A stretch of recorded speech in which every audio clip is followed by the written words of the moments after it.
Samueli wa kwanza sura ya 16 mstari wa 13 na Samueli wa pili sura ya 5 mstari wa 4 mpaka wa 5.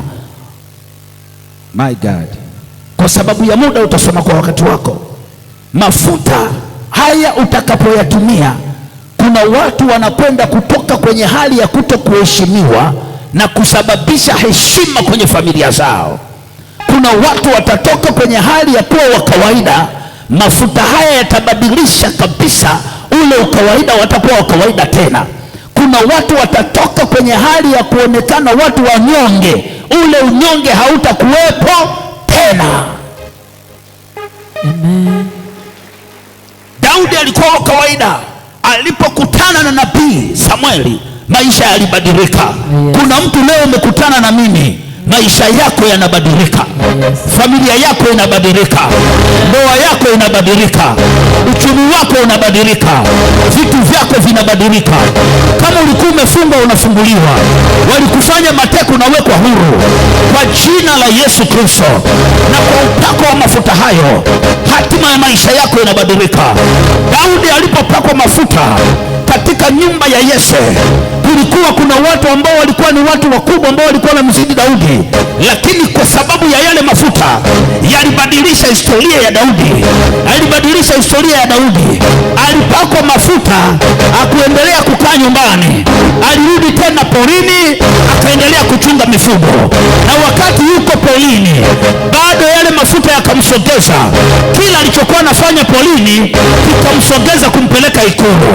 Nilikuambia ya kwamba Daudi alikuwa anachunga mikondoo, lakini alikuwa anapiga kinanda, lakini pia alikuwa ni mwindaji.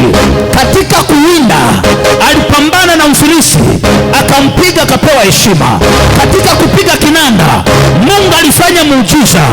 Mfalme akiwa ikulu akawa anapandwa na mapepo. Wakasema tafuteni mtu mmoja ambaye anajua kupiga kinanda vizuri ili aje amfurahishe mfalme.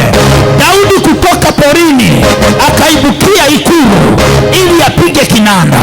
Haijalishi mahali ulipo, ninakutangazia leo kwa upako wa hayo mafuta, utaibukia mahali watu hawakutegemea. Utaibukia ikulu, utaibukia bungeni, utaibukia kwenye ofisi kubwa, utaibukia mahali watu hawakutegemea. Watashangaa, watu wanaanza kupigia saruti. Ninatabiria watu wachache ambao wameingia ibada ya leo, kwenye familia zao ni watu wa kawaida, lakini wamebeba vitu vya thamani. Kwenye familia yao hawaheshimiki, lakini Bwana atawapa heshima kwa upako wa leo. Hayo mafuta yanabadilisha. Hayo mafuta yanabadilisha. Kuna watu mlikuwa mmefungwa, lakini Bwana ananionyesha vifungo ulivyokuwa umefunga vimetokana na familia. Hizo vifungo vinakatika. Maana Bwana leo amenitia mafuta niwatangazie uhuru wenu wale waliokuwa mateka, wale waliokuwa wamefungwa kufunguliwa kwao, wale waliokuwa hawaonekane ndio watoe waonekane. Na ninapozungumza hivi, kuna watu wawili ambao walifungwa na nguvu za giza, na zile nguvu za giza zikawa na uhalali wa kutesa maisha yao, lakini naona malaika wa Bwana yuko mahali hapa na anataka kufanya muujiza ili hawa watu wanapotoka mahali hapa waende na upako utakaosababisha mabadiliko, waende na nguvu itakaoleta mabadiliko, waende na neema itakaoleta mabadiliko. Ninatangazia watu watatu ambao Bwana amenipa leo, wako mahali hapa wamefungwa na magonjwa, na magonjwa hayo sio ugonjwa wa Mungu, lakini ni nguvu za giza. Hivi ninavyozungumza, miujiza ya uponyaji inaanza kutokea, ili unapoenda nyumbani wanashangaa sio yule ambao walikuona wakati unatoka. Kwa mafuta ya upako hatima yako inabadilishwa. Kwa mafuta ya upako familia yako inabadilishwa. Kwa mafuta ya upako Mungu anakupa nafasi. Kwa mafuta ya upako uzima unaingia ndani yako. Kwa mafuta ya upako Mungu anakupa kazi. Kwa mafuta ya upako unapata ndoa mpya.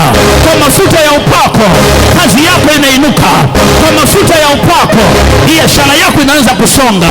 Ninaona watu 7 ambao walikuwa wamefungwa, biashara zao zilikuwa kwenye mateka, hakuna kitu wanafanya, wanaingiza mtaji unapotea. wanajitahidi kufanya kazi, vitu vinaharibika. Lakini natangaza sasa, kwa upako nilionifunika, kwa upako ulionifunika, watu hao 7, nguvu za Mungu zinaanza kuwafungua ili wateja waanze kuja ofisini kwao. Nguvu za Mungu zinaanza kuwafungua ili wateja waje kwenye ofisi zao. Na wakati nasema watu 7, kuna watu 3 ambao niko na waona katika mlango wao wa uzazi, wameambiwa wana uvimbe. Ule uvimbe unayeyuka. Hii sauti kwako imebeba majibu. Hii sauti kwako imebeba uponyaji. Hii sauti kwako imebeba miujiza. Ninaona miujiza inatokea kwa watu ambao walikuwa wamefungwa matumbo ya kwamba hawatazaa, lakini huu upako inaruhusu sasa kizazi kilichokuwa kimefungwa kinaanza kufunguliwa.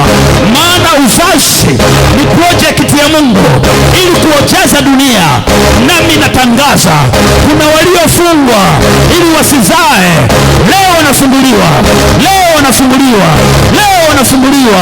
Kuna watu 2 ambao wamefungwa na nyota zao ni nyota kali, lakini wamezizima ili wasisaidie familia zao. Ninakuita wewe ambaye Mungu alikuweka kuwa sababu ya familia yako kuwa na baraka, kwa jina la Yesu Kristo. Upako nilionao ambao umenifunika, ninatabiri kama nabii, kila madhabahu iliyokuwa imesimama ili uwe kwenye mateso, natabiri kwa jina la Yesu, na mapepo yote yaliyokuwa yamekufunga, ninaamuru mahali ulipo yanaanza kuchomoka kwa upako ulionifunika. Ugonjwa uliokuwa unakufunga, ninakutabiria sasa, huo ugonjwa unaanza kuchomoka. Ninaamini ya kwamba upako ulionifunika, wewe uliyefungwa, ulitakiwa kuwa baraka, lakini baraka hizo zimefichwa, hazionekani. Ninakuita sasa kwa upako wa kinabii, maisha yako yanabadilika.